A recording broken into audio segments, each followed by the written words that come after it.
தென்பழனி மலை மேலே தண்டபாணி கோலத்திலே கண்குளிர கண்டு விட்டால் போதுமே என்றும் கருத்தில் உந்தன் அருள் வடிவம் தோன்றுமே.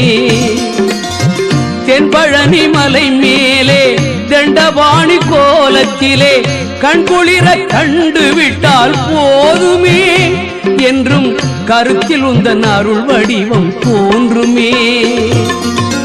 உள்ளத்திலே நீ இருக்க உன்னை நம்பி நான் இருக்க வெள்ளிமலையான் மகனே வேலையா என் வாழ்வு வளம் காண கடைக்கண் பாரையா கடைக்கண் பாரையா.